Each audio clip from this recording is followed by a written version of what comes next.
Hi everyone, my name is Sarah Stewart and I'll be presenting on the topics of conformity and group processes as they relate to social psychology. This week's readings came from Cassin's chapter 7 and 8 on the topics of conformity and group processes, as well as two different journal articles that each studied the effects of conformity and group processes on social groups, particularly on college age or adolescent age students in various social settings. And it studied the effects of these phenomena in those various situations. Conformity and group processes involve different aspects of social psychology and really everyday life that we probably witness or display in our own lives on a regular basis. We just typically don't view it or recognize it by the name, by such a technical name, but it's definitely there. It's definitely common in our society. A lot of times we don't even realize how much we respond to social situations just automatically right off the bat without even really thinking about it. We just do it without thinking or knowing what we're doing or even why we're doing it. And I think part of that reason is because as humans, we have this innate desire to fit in and to be accepted. And we're willing to, a lot of times, again, without even realizing it, we're willing to kind of do, whatever it takes, so to speak, to conform and to kind of check those boxes of our human desires without even realizing what we are doing. It's just one way that we can check those boxes off. So similarly, humans also want to be accepted into the group, the in group, whatever that may be. It's different for different people, but most importantly, they want to be a part of the in group and not the out group. Um, of course, we all know, again, as humans, that it feels good to know that a group likes us or that we're accepted or, that we're welcomed into a group of people. We desire this so much that, again, we don't even realize the ways that our behaviors change in groups to, again, fit in and be accepted. So there's a lot that goes into this and a lot that I kind of learned or realized as I was studying, and I definitely found it really interesting. There were a lot of great topics and ideas presented, but the next few points are just kind of the highlights that I chose from these chapters. So this PowerPoint will explore those different, innate human desires and behaviors. So the first topic is majority and minority influences. So the majority influence is defined as behaviors or beliefs of a larger group of individuals that influence the behaviors or beliefs of a smaller group. So basically, that's just your classic form of peer pressure. An example of that is if everyone is speeding on the highway around me, but I'm maintaining the speed limit and not breaking it. But then eventually, inevitably, I'm going to increase my speed. And before you know it, I'm keeping up with the rest of the traffic. That's a really easy example of me succumbing to majority influence and falling into that peer pressure. Minority influence is a little different. It's a process by which dissenters produce change within a group. Some very common examples of that are Jesus, Gandhi, or Nelson Mandela, just to name a few. All of these individuals refused to conform to what others were doing. So instead of changing their behavior because of others, they actually produced change within a group. They acted as the leaders in a group and enacted change in a group rather than being changed themselves as a result of those around them. So, majority influence, peer pressure, minority influence, not changing behavior at all, but rather producing change in others. The next topic is compliance, and compliance is a change in behavior that's elicited by direct request.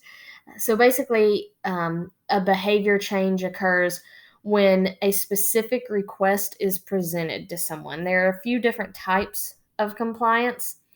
4 of those listed here are foot in the door, lowballing, door in the face, and the that's not all type of compliance. So all of these involve some sort of request. They're all somewhat different, but they involve some sort of direct request to a person, and then a person inevitably changes their behavior based on that request. We found, and I've learned through research and reading, that giving people freedom through words seems to be really effective. So if a person says, I've got this opportunity, but you're free to say yes or no, it's up to you, it's your choice. Giving them that freedom to say yes or no and wording it just the right way like that really proves to be very effective and works well to meet that request. Usually people end up saying yes, or the person, requesting gets what they want when it's worded in that way, because it's just the way it's worded is, like I said, has proven to be very effective. So that's compliance when a behavior changes due to a direct request. Obedience is another behavior change, but this time it's produced by the commands of authority.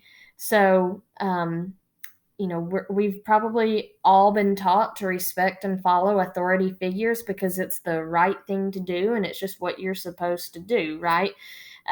People generally will do that too because that's how a lot of people are raised. Even if the authority figure is not justified or they're not that familiar with it, they don't know if it's real or true or honest or whatever, what have you. Studies show that most of the time a person will follow what they presume to be an authority figure. So a type of obedience is blind obedience. We hear this term a lot, but as far as how it's applied to social psychology, it can be a little confusing. But basically, it's just the complete blind obedience to someone or a group or whatever type of group it may be, without question. Some very common examples of that are World War II and the Nazis. That's a perfect example of blindly following an authority figure with really no question. Some more relatable examples of that could be various cults or terrorist organizations, or even just individuals in the corporate world or in the political world. All of these different areas can definitely show examples of blindly following, or as it's called in the book, blind obedience. Social loafing is the next topic here, and this is a group-produced reduction in individual output on tasks where contributions are pooled. So that sounds pretty wordy, but basically what that means is it occurs when people believe that there are enough other people in their group to help and to do the work, so I don't have to work as hard. You may see this a lot of times in group projects or in team sports, in those types of settings. One example that came to my mind immediately was students at my high school during a pep rally. The larger we have a cheering contest and it's separated by grade levels. What we always find is that the larger grade level, the largest, with the most number of kids, you would think would really blow everyone away. But what we find is that because there are so many people in that group, or what I've learned from reading this is that because there are so many people in that group, they don't work as hard. They end up not winning. And one of the smaller classes is working really hard to, because their group is smaller and the group that's larger doesn't put in as much effort. One of the smaller classes ends up winning. So I thought that was really interesting, and I could definitely relate that to my own life.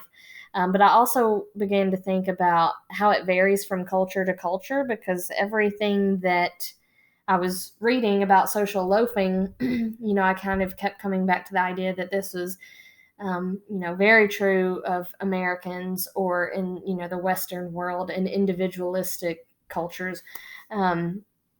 But as I kind of suspected and I learned, and as I went about my reading, this is not at all true in Asian or collectivist cultures. Social loafing is more common in Western cultures than in Asian cultures. And interestingly, it's also more common in men than in women. And obviously, we can't be sure of the reason, but one belief or possibility as to why that occurs is that, individuals of collectivist cultures or women fear the stereotyping that would occur if their social loafing was discovered. What would people think of me if they knew that about me? So I found that to be very interesting, and that's social loafing. And then finally, we have group polarization, and this is defined as the exaggeration of initial tendencies in the thinking of group members through group discussion, which again sounds pretty wordy. Basically, it's the idea that a belief or a viewpoint on something is really exaggerated toward one extreme or the other the more that a group discussion occurs. So if everyone goes into the group discussion believing that this is a pretty good idea, they'll come out of it believing this is the very best idea ever. Or if a group goes into a group discussion and the general consensus is that this is not really a good idea, maybe we should rethink it, they'll come out of that discussion thinking this is the absolute worst idea I've ever heard of. This is a horrible idea. So, do group discussions lead to compromise or caution? It's actually neither of those. This is exactly what group polarization is. It's the exaggeration toward one extreme or the other. And it's important to note that group polarization can occur in lots of different types of situations or decisions or conversations or what have you. It does not have to just be a decision concerning risk or safety or caution or anything like that. It can be everyday decisions, that occur in everyday life. I saw this idea of group polarization occur again at the high school where I work in terms of the mascot. A meeting was held that maybe we should change the mascot. It might be time to look into something new, and everyone kind of felt that way, but wanted to have a discussion. And by the end of the meeting, it was very heated. Everyone was very defensive and upset and demanded that the mascot be changed. So we went from, thinking this might be a good idea to just a very exaggerated, extreme swing to one end of the spectrum there. So those are the 5 topics that I wanted to highlight this week, but I want to recap all of those different ones that I just mentioned. So the majority influence and minority influence, again, the majority influence is just a form of peer pressure, and the minority influence is basically occurs when someone refuses to conform. So majority influence, a person conforms. Minority influence, a person does not conform.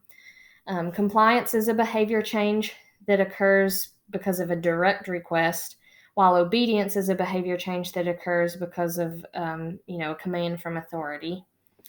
Social loafing, again, that occurs or that happens when people believe that there are enough other people in their group to help or to pull their weight, so I don't have to work as hard.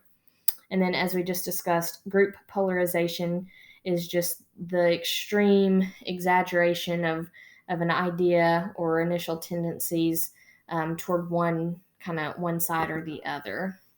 So all of these different topics and ideas kind of led me to a few different questions. The first, question 1. The Bible tells us, "Do not conform to the pattern of this world, but be transformed by the renewing of your mind. Then you will be able to test and approve what God's will is, his good, pleasing, and perfect will." And that's from Romans 12:2 in the NIV. And the questions are, how should Christians approach conformity? And what habits or practices have you found that help you in this area of your life? Then question 2, how have you found joining a group to be beneficial to your life? Have you ever joined a group that had a negative impact on your life? And then finally, my references are listed below, and that concludes my presentation. Thank you very much.